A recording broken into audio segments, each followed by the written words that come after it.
Well, President Trump and Border Czar Tom Homan sending ICE agents to some of our busiest airports today. The goal is to ease the security burdens with the DHS shutdown dragging on and those lines at some airports wrapping around the building. Travelers are dealing with long lines as thousands of TSA agents go without pay and some don't show up to work. Earlier today, President Trump said ICE agents will not be wearing masks in the airports. Congressional correspondent Kilmeny Ducard joins us live from Capitol Hill. A lot of people kind of raised their eyebrows at that, Kilmeny.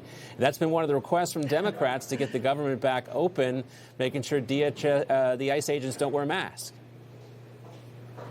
Yeah, John, as I was standing by for your program, I heard you intro another story about optimism, but you were referring to the price of oil, and I knew that you weren't coming to me at that point because right now there is very little optimism about these funding talks with the Department of Homeland Security. President Trump, of course, over the weekend urged Republican Senate Majority Leader John Thune to reject a proposal from Senate Democrats to fund everything but ICE. In fact, we had heard the Senate Majority Leader tell us last week that he would threaten to cancel the recess unless the Senate passed DHS funding. But now the president is doubling down here, saying pass funding, also pass the SAVE Act, and also pass these GOP priorities. In a lengthy social media post on Truth Social, he said, lump everything together as one and vote. Kill the filibuster and stay in D.C. for Easter if necessary. What's clear right now, John, is that the president believes that he has the upper hand in this fight,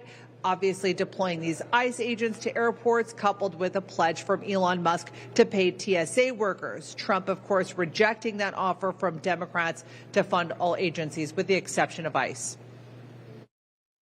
I urge my Republican colleagues, vote yes if you want to pay TSA. Vote yes if you want to bring down the long lines at airports.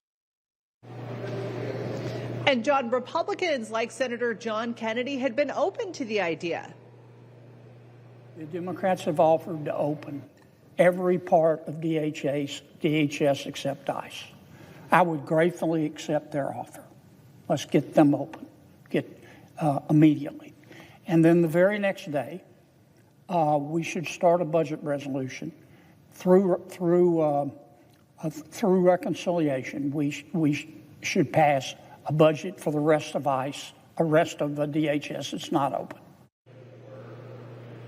All right, John, well, we're more or less back to square one. Border Czar Tom Homan's going to be back on the Hill this week, meeting with Republicans. And then, of course, later this evening, we're expecting a final confirmation vote on Senator Mark Wayne Mullen for the Department of Homeland Security. John.